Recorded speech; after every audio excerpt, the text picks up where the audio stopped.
what you want. My niggas gon' blow at you. Yeah, my niggas gon' blow at you down.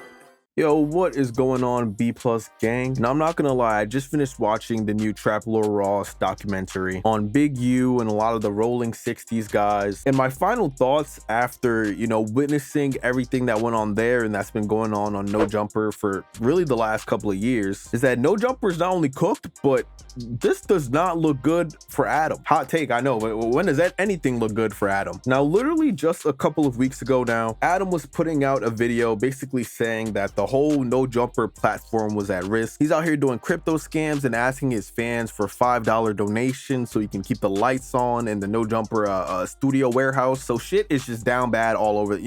Goddamn, all right? No Jumper is going broke. But personally, I do not feel bad for Adam at all. He did this to himself in every respect of that word and saying, I know I'm definitely not alone in feeling that way too. Because if we do a flashback, right, put on our rose tinted glasses and just go back to even like 8 years ago, we can remember a time when No Jumper was getting the most exclusive interviews with the hot and up and coming artists and rappers. It was kind of like the hub of what was the underground at that point in time. And pretty much now at this point, it's become a complete shadow of its former self. And before it became a shadow of its former self, it was a hangout spot for, I guess, all of the gang members in LA. So on this channel, we're very familiar with Adam. Actually, my very first video on this channel, as funny as that is, was talking about Adam22 and how predatory his platform No Jumper can actually be. So this is not a new take by any means. I'm not fucking Isaac Newton. I didn't reinvent the wheel. I didn't even invent the selfie stick, my dog. I'm just out here, all right? But it seems like every time this discussion is had of what Adam's impact is and his role that he plays in all of this nonsense, it's like every time he finds a way to weasel his way out of the controversy and people just end up moving on to the next thing. The internet has short-term memory, as I always say. In those first videos I made about Adam22, I was probably a little too light in my criticism of him. And I was more so talking about the gene that exists in every human being that just, makes us want to watch a world star hip hop fight at 2 a.m. in the morning. But after the details of this RICO case have been released, like we have literal confirmation from the feds themselves that they were watching No Jumper in the lead up to all of this, I just can't see how we can let Adam off of the hook like so easily, especially for all of his transgressions against me personally. Nah, I'm joking, but imagine it.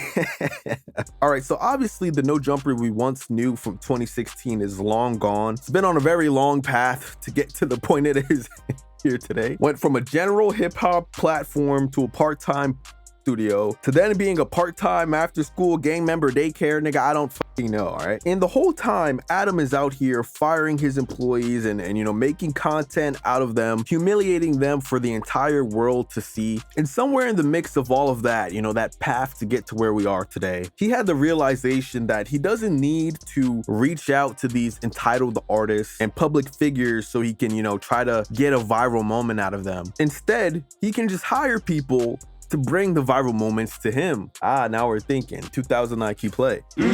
This transition, of course, happened near the pandemic, which was a time in life where nobody had anything better to do than just be online scrolling their phone 24/7.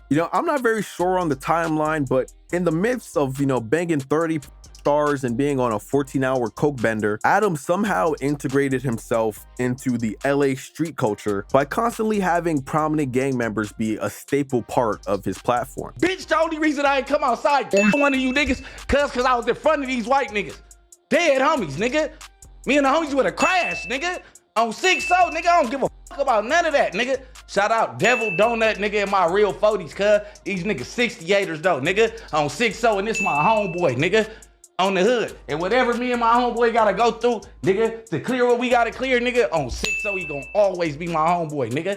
It don't matter whatever it is, nigga. But the energy that, nigga, from now on, nigga, keep on running content on my name, nigga. I'm putting Kill Squad in the street. And at a surface level, I truly do not have a problem with that. On paper, I don't think it's a bad thing if you want to go out and hire Crips and Bloods or whatever but the implications are so clear, especially right after this RICO case. And another YouTuber said this point. I'm sorry, I'm blanking on the name right now, but the fact of the matter is Adam could very easily hire hip-hop journalists that know what the they're talking about, know their culture, know this and that, because that's exactly what he used to do. That's how the platform started, you know? But ultimately, that's not what gets the clicks anymore. What gets the clicks is a gang member dissing all of his ops and promising he's gonna smoke them.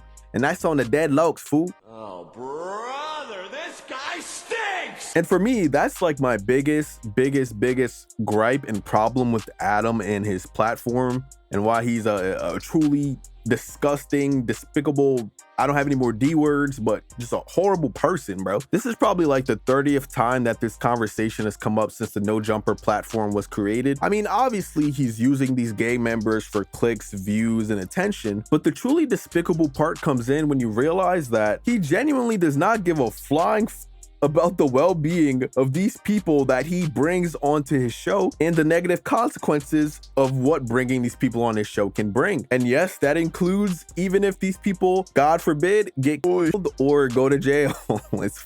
What's going on, Ice Burgundy? You still hang out with him? Yeah, it's my big bro. You met him in Texas? Yeah. Explain. You sound like the police, bro. If it was back in the day, then who Every cares? question you didn't ask me have been like a detective coming to ask me what the It's all that has been said in know, other you get life interviews. for don't ever ask nobody about I think in the past, a lot of blame has been put onto these artists, which there should be. It's like the classic Boondocks meme of the rapper going on TV and telling all of the crimes he's done to a fucking audience of millions of people. And I think every time this conversation is had, people tend to focus on that part, which is, you know, I'm not gonna lie, it is a pivotal part in all of this. But what Adam does at No Jumper is basically the equivalent of giving a mentally deranged Ted Bundy ass nigga a Glock switch, and then go in the next room, come back, and then be surprised when the nigga has a tactical nuke from a 25 kill streak. Like, bro, you cannot hide your hands. This is insane. No, bro, this is actually fucking crazy. It's not wholly a race thing, but Adam as a white dude coming into these predominantly black, low-income areas and presenting a chance to these people to fulfill their dream of you know, making it big and getting out of the hood. But the caveat is, if you want to keep being invited back and, you know, maybe even get your own show on No Jumper, you know, you got to be wild, you got to be viral, you got to get the clicks, you got to goddamn incriminate yourself, nigga. What the f? Like, yo, is that not just fucking insane to anybody else? Is it just me? And we're seeing a lot of these behaviors play out in real time, you know, because of this whole RICO thing. Because we're seeing in real time that in the midst of a literal RICO indictment, where the feds utilize Adam's platform to lock up the people that he was exploiting, at the end of the day, Adam can just literally put his hands up and move away from it all, even though he was the one that was making money off of broadcasting it 24/7. Adam broadcasts this shit 24/7, even if you don't give a fuck about it. In the very moment lives are ruined, he can just hold his hands up in the air and not be bothered with it at all. I'm really dropping gems, bro. I'm not gonna lie, it must actually suck to have this guy as a boss, knowing that he will eventually discard you at a single moment's notice when the content he made you promote on his show starts ruining your life. So I mean, man, to make a long story very short here, I genuinely believe that Adam deserves all of the backlash for the part that he played in this RICO indictment. The thing is, he knows that.